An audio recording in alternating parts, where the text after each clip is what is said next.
한국과 미국 사이에서의 금리 차이로 인해서 이러한 가능성도 있다고 할 수 있겠는데, 지금 현재 미국의 정책과 한국 정책 사이에서의 중요한 차이를 말씀드리자면, 미국의 경우는 인플레 또는 스태그플레이션이라고 한다면 이것 자체가 가장 중요한 정책 목표가 될 수 있는데, 한국의 경우에는 고려해야 되는 요소가 몇 가지가 있습니다. 자본 유출에 어떠한 영향을 미치게 될 것인가, 미국과 한국 사이의 금리 차이로 인해서 혹시라도 자본 유출의 위험이 있을지, 예를 들면 미 연준에서 금리를 더 상승을 시키게 된다라고 한다면 양국의 금리 차이는 더 커지게 되는 겁니다. 한국의 현재 이 금리가 더 높은 상황인데, 그런데 만약에 연준에서 많이들 예상하는 것처럼 빅스텝으로 인상을 하게 된다. 그러면은 양국 간의 금리 역전이 발생할 수도 있습니다. 그렇다면 자본 유출이 발생하는 것이 아니냐라는 우려도 있는 상황이고요.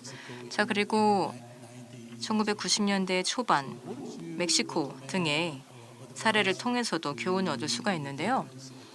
그러면 이와 관련하여서 한국의 정부나 또는 정책 당국에게 이런 금리와 관련된 부정적인 영향에 대해서 어떠한 조언을 해주실 수 있을런지요? 예, 그러면 먼저 이런 말씀을 드리고자 합니다.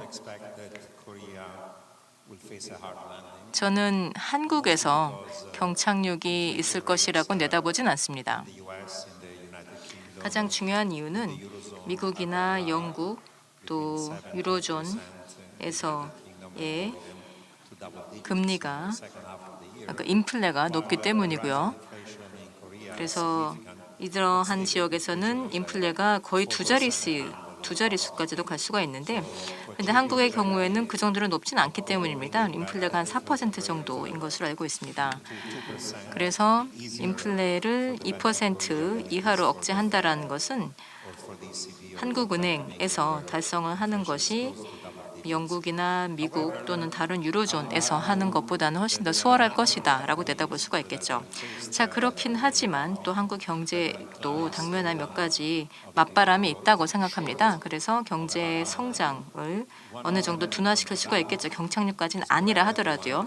그 중에 한 가지가 앞서서 말씀하신 것처럼 연준에서 계속 긴축 정책을 이어나간다면, 그리고 또 많이들 이야기를 하는 것이 사실 이 연준에서의 기준 금리가 중립 금리 이상으로 가야 된다라고도 많이 주장을 하고 있습니다. 그래서 2% 이상, 3%까지도 가야 된다라고 주장하는 경우도 있습니다. 인플레에 대처하기 위해서요.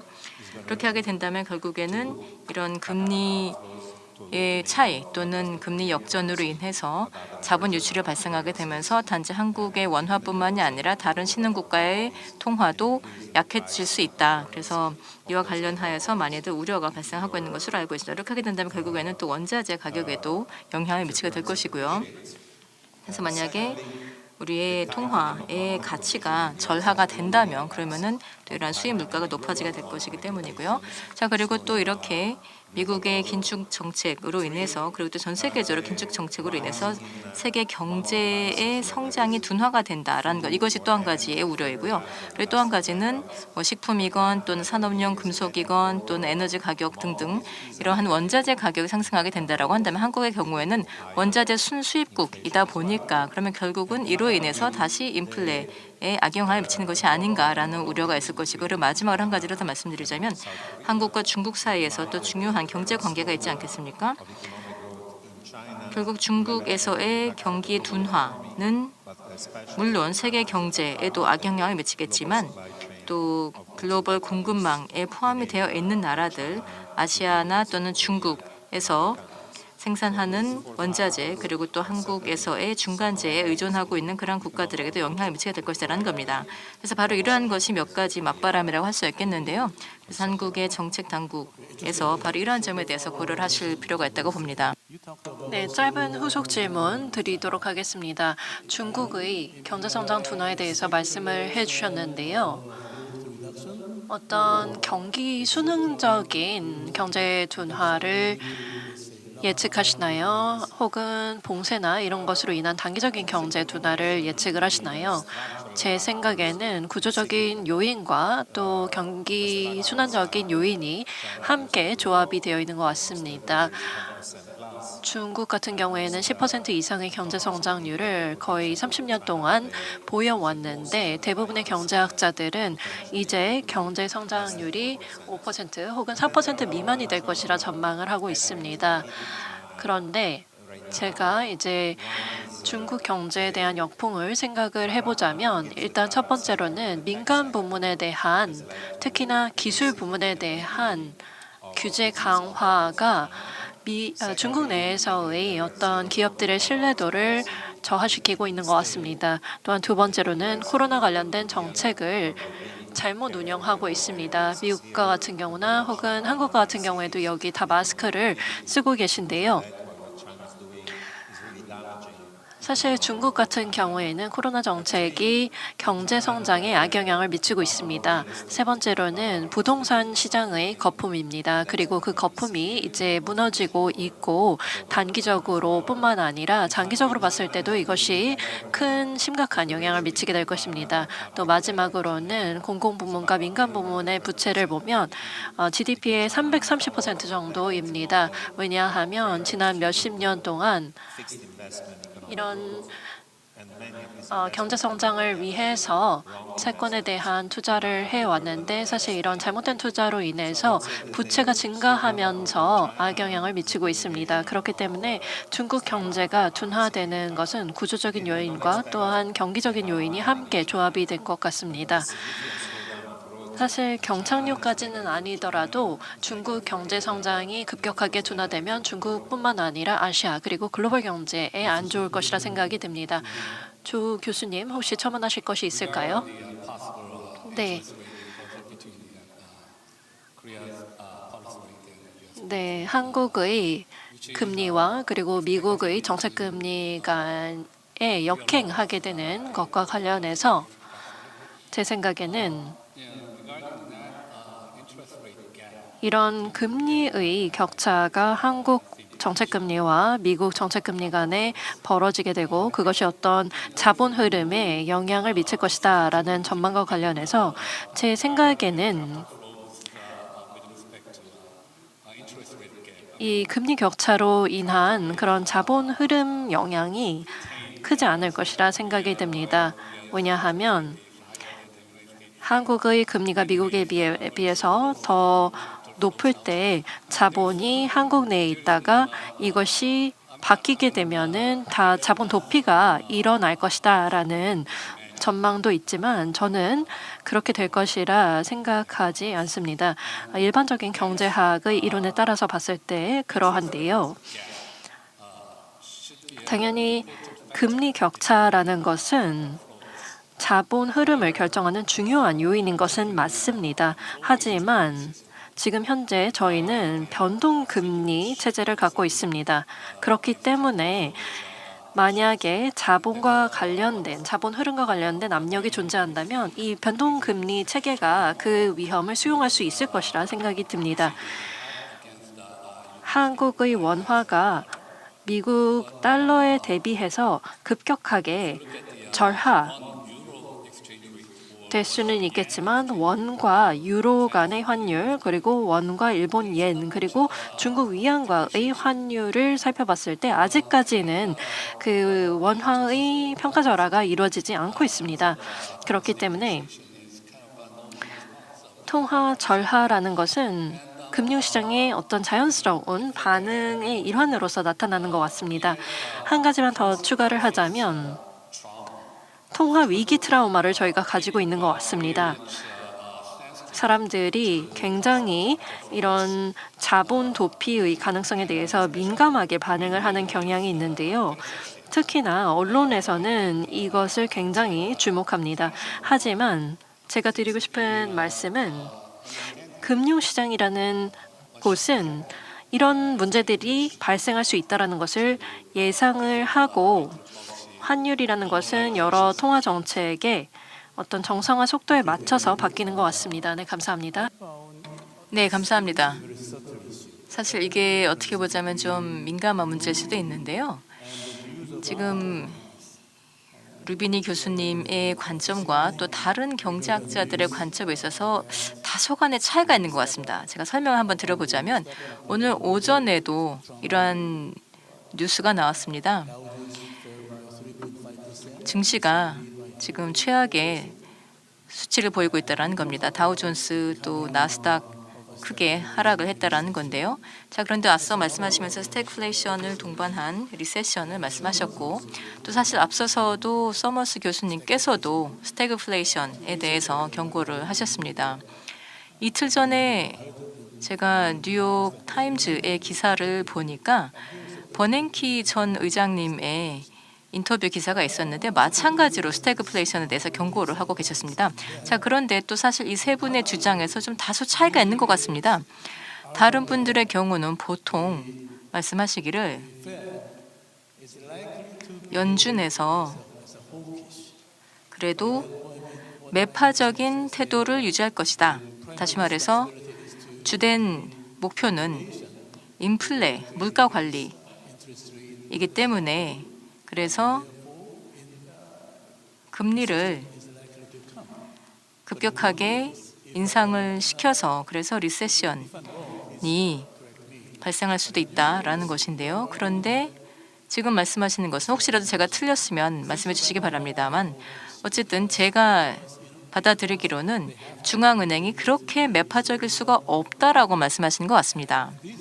그렇게 하게 된다면 성장 둔화를 유리할 것인데 그래서 오히려 그로 인해서 앞으로 몇 년간 임금 물가 악순환이 발생할 수 있다. 그래서 경제에는 이게 더 큰 문제가 될 수 있다. 이러한 의미로 말씀하신 것 같은데 맞는지요? 예, 일단 말씀하신 것에 대해서 답변을 드리자면 일단 단기적으로 봤을 때는 모든 중앙은행들이 다 상당히 강경하게 나오고 있습니다. 인플레가 워낙에 지금 급등을 하고 있다 보니까 또 작년에도 인플레가 일시적이다라고 주장을 하면서 좀 대처가 지연이 된 바도 있습니다. 그래서 이에 대해서 다들 인플레에 대해서 강경하게 대응을 하고 있고요. 그래서 이제 연준이 올해부터 양적 완화를 중단을 하고 금리 인상을 하고 있는데 사실 작년부터 했었어야 되는 겁니다. 어쨌든 단기적으로는 상당히 매파적인 모습을 보이고 있는 것은 맞죠. 그런데 제가 보기에는 바로 그러한 행동으로 인해서 한동안 경제적인 그리고 금융적인 고통을 수반할 것이라는 겁니다. 이 금융적인 측면을 보게 된다면 그러면은 벌써 증시에서 나오고 있죠. 그래서 이 고점에 비해서 한 20% 이상 조정이 된 것을 볼 수가 있습니다. 나스닥도 그렇지만은 또 다우존스나 또 S&P도 마찬가지입니다. 또 그런가 하면 채권 금리 같은 경우에도 3% 이상에서 이제는 1%로 하락을 하게 되었고요. 그리고 또 신용 시장에서도 보게 된다면요. 또 일드나 또는 이 크레딧 스프레드 같은 경우에도 과거 대비 더 높아진 것을 볼 수가 있습니다. 또 그 외에도 예를 들면 레버리지 론이라거나 또는 CLO와 같은 이러한 이 파생 상품 시장에서도 보게 된다면 상당히 좀 경색 국면을 보이고 있습니다. 자, 그래서 이러한 금융 시장에서의 고통이 수반이 되고 있다는 것인데 그 이유는 이 연준에서의 긴축으로 인해서 경착륙으로 갈 수 있다라는 그러한 리스크가 있다는 것을 인식하고 있기 때문입니다.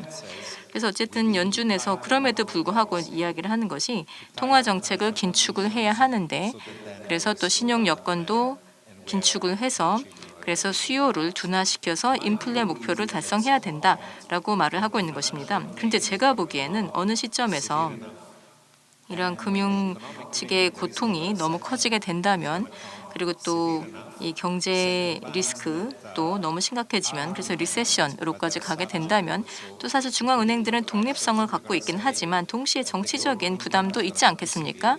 그래서 예를 들면 성장에 대해서 미친 영향이 너무 심각하다. 금융시장에 미친 영향이 너무 심각하다. 이런 상황으로까지 가게 된다면 그러면 2%라는 목표를 향해서 나아가는 데 있어서 좀 더 시간을 둘 수도 있다라는 겁니다. 1, 2년 정도 더 시간을 두고 그래서 금리 인상에 있어서도 좀 더 완만하게 갈 수도 있다는 겁니다. 그래서 만약에 그렇게 하게 된다면 또 기대 심리가 높아지게 되고 그래서 결국 인플레가 높아질 수도 있다는 것이죠. 그래서 그러한 경우는 2%까지는 갈 수는 없겠지만 어쨌든 기대 인플레가 상승을 하게 되고 그래서 또 공급망에 대해서도 부정적 영향을 미치게 된다라고 한다면 그러면 또 리세션으로 가게 되면서 인플레도 또 높게 가는 것도 가능하다라는 겁니다. 여러분 결국 말씀하시는 것은 중앙은행에서 과하게 대처하는 것에 대해서는 우려하지 않는다라는 말씀이시네요. 예, 과하게 대처라고 한다면 사실 어떻게 보자면 지금 인플레가 8% 이상이 되었고 그런데 금리 같은 경우는 1% 정도밖에 되지 않기 때문에 그래서 중립 금리 이상으로 가야 된다는 겁니다. 그래서 지금으로서는 과하게 하고 있지 않은 것이죠. 그런데 사실 만약에 인플레가 8% 이상의 상황이라고 한다면 중립 금리로는 충분하지 않습니다. 그래서 완화해서 중립 금리에서 나중에는 긴축으로까지 가야 된다는 것이죠. 그렇게 해야지만 인플레가 2% 미만으로 내려갈 수 있다는 것인데 그런데 우리가 중립 금리로만 가게 된다면 인플레 2% 달성할 수 있다는 것 자체가 제가 보기엔 환상이라는 겁니다. 지금 중립 금리로만 가는 것은 충분치 않고요. 보다 더 긴축적으로 가야 된다는 것인데 긴축적으로 가게 된다면 결국 금융시장 또는 경제에 큰 부정적 영향을 미칠 수가 있다는 것이고요. 그래서 결국은 중앙은행이 정말 매파적인 것인지 그래서 이러한 경제 붕괴까지도 초래할 가능성이 있는 것인지 아니면은 그냥 이 정치적인 부담이 있기 때문에 그래서 어느 정도 시간을 두고 갈 것인가 제가 보기엔 그러한 선택이라고 생각합니다. 그런데 제가 보기에는 이 후자의 가능성이 좀 더 높아질 것이라고 봅니다.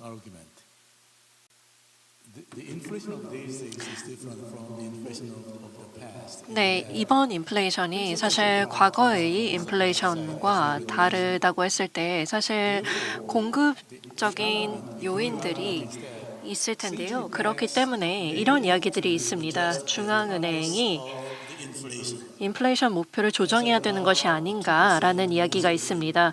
지금 대부분의 물가 목표가 2%인데요. 이제는 이 2%라는 물가 목표가 아니라 3%를 목표로 해야 되지 않느냐라는 의견이 있습니다. 네. 일부 경제학자들은 물가 목표가 3% 혹은 4%로 바뀌어야 된다라고 주장을 하고 있습니다. 왜냐하면 2%일 경우에 조금만 경기 침체가 발생하더라도 정책 금리를 거의 제로로 끌어 낮춰야 되는 상황이 벌어지기 때문입니다. 하지만 만약에 2%에서 물가 목표를 3%, 4%로 올리게 된다면 물가 상승률 인플레이션이 치솟을 수가 있습니다. 3%를 일단 수용하게 되면 4%를 수용하게 될 수도 있기 때문에 저는 물가 목표를 2%에서 3%에서 4% 이상으로 고치는 것을 동의하지는 않습니다. 네, 정책 통합위원회의 일원이었던 분으로서 조 교수님의 의견은 어떠신가요? 제 생각에는 국가마다 상황이 다른 것 같습니다. 미국 같은 경우에는 지금 현재 당연히 과열이 되어 있는 상황입니다. 다시 말씀드리자면 미국 연준의 통화 정책은 지금까지 사실 곡선보다 뒤처져 있었습니다. 다시 말씀드리자면 미국 경기가 현재 과열이 되어 있는데 이런 과열된 경기를 냉각시키기 위해서는 조금 더 공격적인 통화 정책이 필요할 것이라 보여집니다. 어느 정도 수준으로는 공격적이어야 될 것 같습니다. 통화 정책이라는 것이 공급 쇼크에 대한 반응을 즉각적으로 해야 되는 것은 아닙니다. 모든 공급 쇼크에 대한 통제를 하는 것은 사실 어렵고요. 그렇게 하기에는 지금 현재 미국의 인플레이션 수준이 너무나 높습니다. 4%에서 5%의 인플레이션은 제 생각에 수요 차원의 요인 때문인 것 같습니다. 수요 차원의 요인으로 인해서 물가 목표보다 더 높은 인플레이션율을 보이고 있는데요. 8%까지는 제 생각에는 통화 정책이 긴축 정책으로 유지가 되어야 된다고 생각합니다.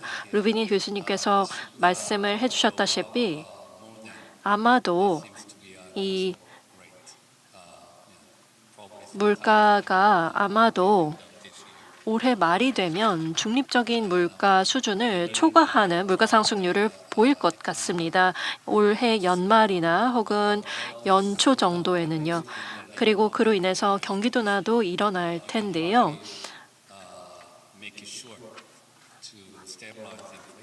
하지만 이런 경기 둔화 없이는 인플레이션을 잡는 것이 어렵습니다. 그렇기 때문에 이런 경기 둔화는 불가피한 것 같습니다.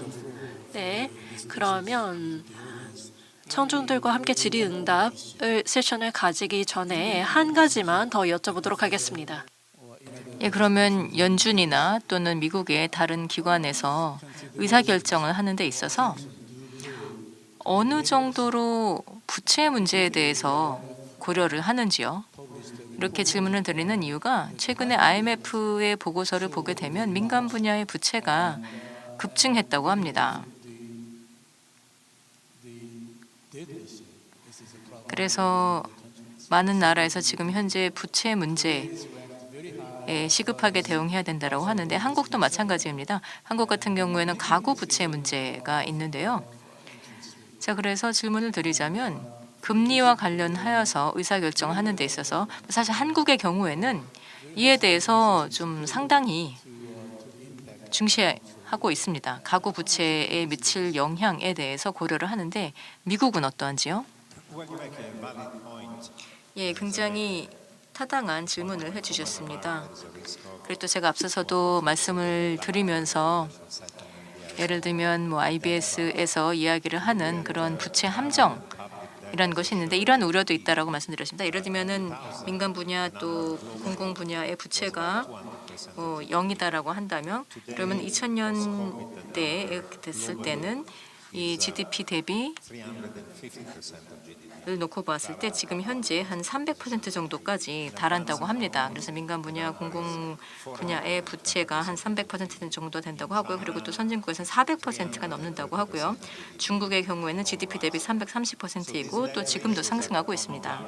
그래서 보시다시피 이런 GDP 대비 부채 비율이 굉장히 높은데 그런데 사실 금리가 낮으면 이것이 지속 가능하죠. 그런데 금리가 상승을 하게 된다면 지속 가능성도 또 급격하게 약화가 되는 것이 사실입니다.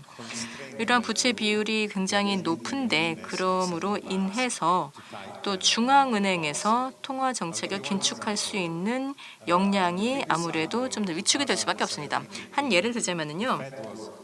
2017, 2018년도 전 사이클이죠.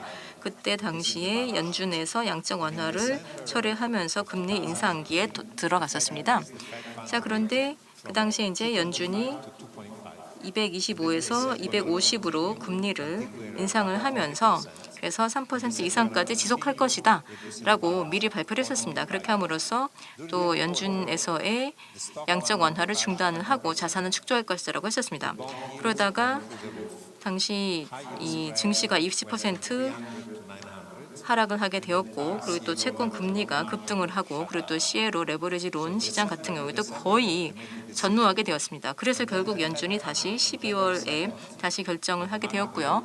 그래서 시장이 다시 문을 열게 되면서 사실 또 파월 의장이 이야기하기를 우리가 금리 인상한다라고 했었던 것은 농담이다. 그래서 금리 인상 안 할 것이다. 그리고 또 우리가 이 자산 축소를 할 것이다라고 했는데 그것도 안 할 것이다라고 하였습니다. 그러면서 이제 두 달 후부터는 금리를 인하하기 시작했습니다. 그래서 2.5에서 1.75까지 인하를 하게 되었고 그리고 또 양적 완화를 다시 시작했습니다. 왜냐하면 리포 시장에서 문제가 있었기 때문이고요.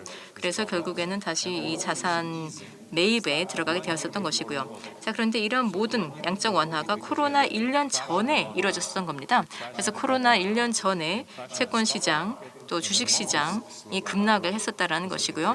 그리고 또 미중 무역 갈등으로 인해서 경제 성장도 다소 둔화가 됐었습니다. 그 당시에 연준이 처음에 시작을 했다 결국엔 다시 이를 역전시켰었던 것이죠. 그래서 결국에는 이렇게 부채 문제가 높으면 결국에는 연준에서 올바른 정책을 펼치는 것이 얼마나 어려운가를 잘 보여준 상황이라고 생각합니다. 그리고 다시 이렇게 되고 있는 것인데 지금도 벌써 채권 시장, 주식 시장 등이 패닉하는 것을 볼 수가 있고요.